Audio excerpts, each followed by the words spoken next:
ಹಾ, ಎಷ್ಟು ಬಿಸಿಲು ಹೊಡಿತಾ ಇದೆ. ಹೀಗೆ ಬಿಸಿಲು ಜಾಸ್ತಿ ಆಗ್ತಾ ಇದ್ರೆ ಕಾಡಿನ ಮರ ಮಾತ್ರ ಅಲ್ಲ, ಕಾಡಿನ ಪ್ರಾಣಿಗಳು ಕೂಡ ಒಣಗಿ ಸತ್ತೋಗ್ಬಿಡ್ತಾರೆ. ಇಲ್ಲಿ ಹಸುವಿಂದ ನನ್ನ ಹೊಟ್ಟೆ ಉರಿತಾ ಇದೆ. ಬಿಸಿಲಲ್ಲಿ ನಾನು ಉರಿದೋಗ್ತಾ ಇದ್ದೀನಿ. ಹಾಂ, ನಾನು ಆನೆ ಹಾಗೆ ಶಕ್ತಿಶಾಲಿ ಆಗಿಬಿಟ್ಟಿದ್ರೆ ಈ ಮರನ ಕಿತ್ತಿ ಚಾಪಟೆ ಮಾಡಿ ಚಾಪೆ ಮಾಡ್ಕೋತಾ ಇದ್ದೆ.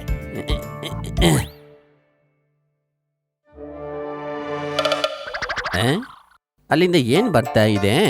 ಬಾತುಕೋಳಿ ಹೋಗ್ತಾ ಇದೆಯಾ? ಇಲ್ಲ ಇಲ್ಲ, ಹೌದು, ಅದು ಹೋಗ್ಬೇಕಂದ್ರೆ ಹಾರ್ಕೊಂಡು ಗಾಳಿಯಲ್ಲಿ ಹೋಗ್ತಾ ಇತ್ತು. ಸ್ವಲ್ಪ ಹೋಗಿ ನಾನು ನೋಡ್ತೀನಿ.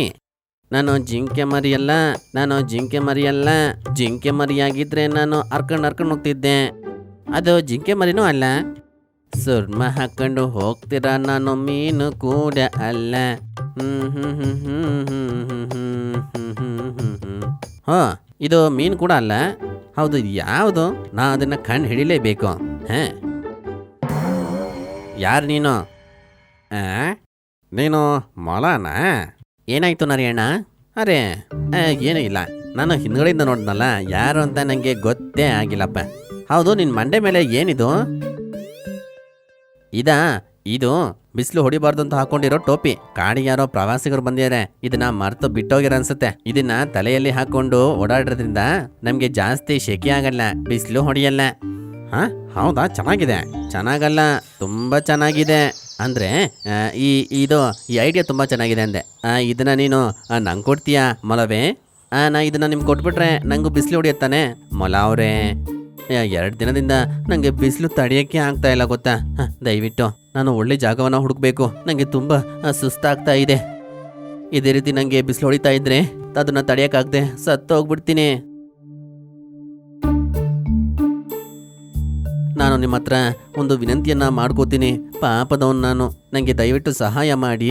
ಒಂದ್ಸತಿ ವೈದ್ಯರ ಹತ್ರ ಹೋಗಿ ಬಂದ್ರೆ ಆಮೇಲೆ ಈ ಛತ್ರಿಯನ್ನ ನಾನೇ ನಿಮ್ಮ ಮನೆ ಹತ್ರ ತಗೊಂಡ್ಬಂದು ಕೊಟ್ಬಿಡ್ತೀನಿ ಗೊತ್ತಾ.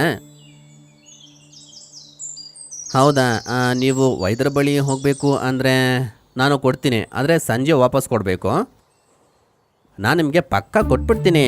ನರಿ ಮಾತು ಕೊಡ್ತು ಅಂದರೆ ಅದನ್ನು ಮೀರೋದೇ ಇಲ್ಲ. ಹೌದಾ? ಸರಿ, ಈ ಛತ್ರಿನ ನೀವು ತಗೊಳ್ಳಿ. ನಾ ಒಂದು ಗುಡಿಸಲನ್ನೇ ಹಾಕೊಂಡ ಹಾಗೆ ನಂಗೆ ಅನ್ನಿಸ್ತಾ ಇದೆ. ಇದನ್ನ ಹಾಕೊಳ್ಳಿ, ನನ್ನ ಜೊತೆ ನೀವು ಹಾಡನ್ನ ಹೇಳಿ. ಹಾಡ? ಆದರೆ ಏನು ಹಾಡು ಹೇಳಿ?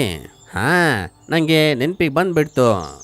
ಮಳೆ ಮೋಡ ಮಳೆ ಬಂದ್ರೆ ಈ ಛತ್ರಿ ಒಳ್ಳೆ ಛತ್ರಿ. ಮಳೆ ಬಂದ್ರೆ ಈ ಒಳ್ಳೆ ಛತ್ರಿ. ಮಳೆ ಛತ್ರಿ ಮಳೆ ಛತ್ರಿ. ಅರೆ, ಈ ಹಾಡನ್ನ ಹೇಗೆ ಹೇಳಲಿ?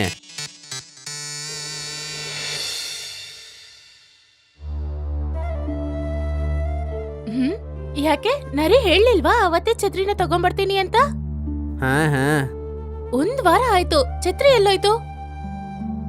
ನಮ್ಗೆ ಆ ನರಿ ಎಲ್ಲಿದೆ ಅಂತ ಗೊತ್ತಾಗೋವರೆಗೂ ಆ ಛತ್ರಿ ಎಲ್ಲಿದೆ ಅಂತ ನಮ್ಗೆ ಗೊತ್ತಾಗಲ್ಲ.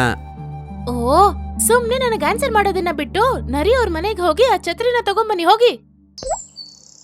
ಸರಿ.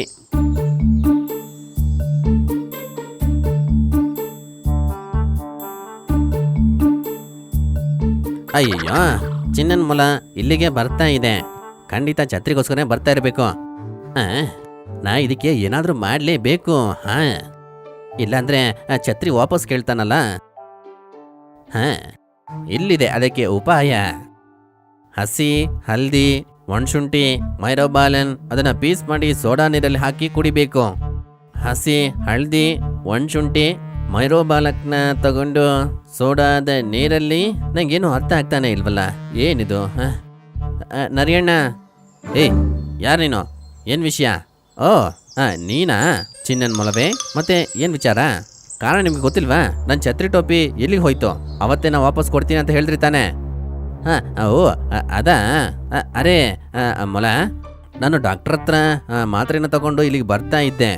ಆ ದಾರಿ ಹತ್ರನೇ ಇರೋ ದೊಡ್ಡ ಆ ಹುಣಸೆ ಮರ ಇದೆಯಲ್ಲ, ಅಲ್ಲಿಂದ ಇದ್ದಕ್ಕಿದ್ದಂತೆ ಒಂದು ಶಬ್ದ ಬಂತು. ಒಂಥರ ಗೂಬಿಯ ಶಬ್ದ. ನಾನು ಹಿಂದಕ್ಕೆ ತಿರುಗಿ ನೋಡ್ಬೇಕಾದ್ರೆ ಆ ದೊಡ್ಡ ಮರದಿಂದ ದೊಡ್ಡಕ್ಕೆ ಹೊಗೆ ಬರ್ತಾ ಇತ್ತು. ಏನಾಯ್ತು? ಹುಣಸೆ ಮರಕ್ಕೆ ಯಾರಾದ್ರೂ ಬೆಂಕಿ ಕೊಟ್ರಾ? ಅರೆ ಇಲ್ಲ, ಅದು ಬೆಂಕಿ ಅಲ್ಲ, ಬರೀ ಹೊಗೆ. ಆ ಹೊಗೆಯಿಂದ ಹೊರಗೆ ಬಂತು ಒಂದು ದೆವ್ವ. ಹೆ, ಭೂತನ? ಹಾ, ದೊಡ್ಡಕ್ಕೆ ಭಯಂಕರವಾದ ಭೂತ. ಓ, ನಾನು ಹೆದರಿಕೆಯಿಂದ ನಡುಗ್ತಾ ಇದ್ದೆ. ಆ ಮಹಿಳೆ ತುಂಬಾ ಕೆಟ್ಟವಳು. ನನ್ನ ಅರ್ಥ, ಆ ಭೂತ ಹೇಳ್ತು, ನೀನು ಜೀವಂತವಾಗಿರ್ಬೇಕಂದ್ರೆ ಈ ಛತ್ರಿನ ಇಲ್ಲೇ ಬಿಟ್ಬಿಟ್ಟು ಓಡೋಗು ಅಂತು. ನೀವು ಓಡ್ ಬಂದ್ರಾ? ಅರೆ ಇಲ್ಲ, ನಾನು ಹೇಳ್ದೆ ನನ್ನ ಜೀವ ಹೋದ್ರೂ ಕೂಡ ಈ ಟೋಪಿಯನ್ನು ನನಗೆ ಕೊಡೋದು ಇಲ್ಲ ಅಂತ ನಾನು ಹೇಳ್ದೆ. ಮತ್ತೆ ಆ ಭೂತ ಎಂತ ಹೇಳ್ತು? ಇದು ನನ್ನ ಸ್ನೇಹಿತ ಮೊಲದ ಟೋಪಿ, ಇದು ನಾನಿಗೆ ಖಂಡಿತವಾಗಿ ಇದನ್ನು ಕೊಡಲ್ಲ. ಮತ್ತೆ ಹೀಗೆ ಹೇಳ್ದೆ. ಅದಕ್ಕೆ ಭೂತ ಹೇಳ್ತು, ಆ ಟೊಪ್ಪಿ ಕೊಟ್ಟಿಲ್ಲ ಅಂದ್ರೆ ನಾನು ನಿನ್ನ ತಿಂದು ಬಿಡ್ತೀನಿ ಅಂತ ಹೇಳ್ತು. ನಿನ್ ಜೀವ ಬೇಕಾ ಟೊಪ್ಪಿ ಬೇಕಾ ಅಂತ ನಂಗೆ ಕೇಳ್ತು. ನಾನು ಟೊಪ್ಪಿನ ಕೊಟ್ಬಿಟ್ಟು ನನ್ನ ಜೀವನ ಕೈಯಲ್ಲಿ ಇಟ್ಕೊಂಡು ಓಡ್ ಬಂದ್ಬಿಟ್ಟೆ. ನಾ ಇಲ್ಲಿ ಬಂದು ನೋಡ್ಬೇಕಾದ್ರೆ ನಾನು ಪೂರ್ತಿ ಮೂರ್ಛೆ ಹೋಗಿದ್ದೆ. ನಂಗೆ ಎಚ್ಚರ ಆಗ್ಬೇಕಾದ್ರೆ ನಂಗೆ ಜೋರು ಜ್ವರ ಬಂದಿತ್ತು. ಈಗ 1 ವಾರ ಆಯ್ತು, ಜ್ವರ ಕಮ್ಮಿನೇ ಆಗಿಲ್ಲ. ಇಲ್ಲಾಂದ್ರೆ ನಾನೇ ನಿನ್ನ ಹತ್ರ ಬಂದು ಎಲ್ಲವನ್ನ ಹೇಳ್ತಾ ಇದ್ದೆ ಗೊತ್ತಾ. ಇಷ್ಟು ಜ್ವರ ಹಿಡ್ಕೊಂಡು ನಾನು ಹೇಗೆ ಬರಲಿ ಹೇಳಿ ನೋಡೋಣ. ನಾನು ಬಂದ್ರೆ ನಿಮಗೂ ಜ್ವರ ಬರುತ್ತೆ ಅನ್ಕೊಂಡೆ. ಅಯ್ಯೋ ದೇವ್ರೆ, ನನ್ನ ಟೊಪ್ಪಿ ಛತ್ರಿ ಹೋಯ್ತಾ? ನನ್ನ ಕ್ಷಮಿಸ್ಬಿಡಿ ಮೊಲ ಅವರೇ, ನಾ ಇದೆಲ್ಲವನ್ನ ಬೇಕಂತಲೇ ಮಾಡಲೇ ಇಲ್ಲ. ನಾನೀಗ ಮನೆಗೆ ಹೋಗಿ ನನ್ನ ಹೆಂಡತಿಗೆ ನಾನು ಏನಂತ ಹೇಳಲಿ? ನಾನು ನಿಮಗೆ ಒಂದು ಐಡಿಯಾ ಹೇಳಲ್ಲ? ಅಯ್ಯೋ ದೇವ್ರೆ, ಬೇಡ, ಮೊದಲೇ ಮಾಡಿದಲ್ಲ, ಸಾಕಪ್ಪ ಸಾಕು. ನಾನು ಆ ಛತ್ರಿ ಟೋಪಿಯನ್ನ ಕೊಡಬಾರ್ದಿತ್ತು. ಮಗು, ನೀನು ಏನಕ್ಕೆ ಇಷ್ಟು ಬೇಜಾರಿಂದ ಹೋಗ್ತಾ ಇದೀಯಾ? ನಂಗೆ ಅರ್ಥ ಆಗ್ತಿದೆ, ನಿಂಗೆ ಯಾರೋ ಮೋಸ ಮಾಡಿದ್ದಾರೆ. ಹೇಳು, ಅವರು ಯಾರು ಅಂತ. ಅರೆ ಹೇಳು, ಪರವಾಗಿಲ್ಲ. ನನ್ನ ಸ್ನೇಹಿತ ಬಾಲು, ನನ್ನ ಹತ್ರ ಛತ್ರಿ ರೀತಿ ಒಂದು ಟೊಪ್ಪಿ ಇತ್ತು. ಅದನ್ನ ನರಿಗೆ ನಾ ಕೊಟ್ಟಿದ್ದೆ. ಅದನ್ನ ಅವರು ನಂಗೆ ವಾಪಸ್ ಮಾಡ್ತಾ ಇದ್ರು, ಆದ್ರೆ ಅದನ್ನ ಅವರು ವಾಪಸ್ ಮಾಡಿಲ್ಲ. ಅವರು ಏನು ಹೇಳ್ತಾ ಇದ್ದಾರೆ ಅಂದ್ರೆ, ಅಲ್ಲಿ ಹುಣಸೆ ಮರದ ಹತ್ರ ಒಂದು ದೆವ್ವ ಇದೆ ಅಂತೆ. ಆ ಟೋಪಿನ ಅದು ತಗೊಂಡೋಯ್ತಂತೆ. ಆ ದೊಡ್ಡ ಹುಣಸೆ ಮರದಲ್ಲಿ ದೆವ್ವ ಇದೆಯಾ?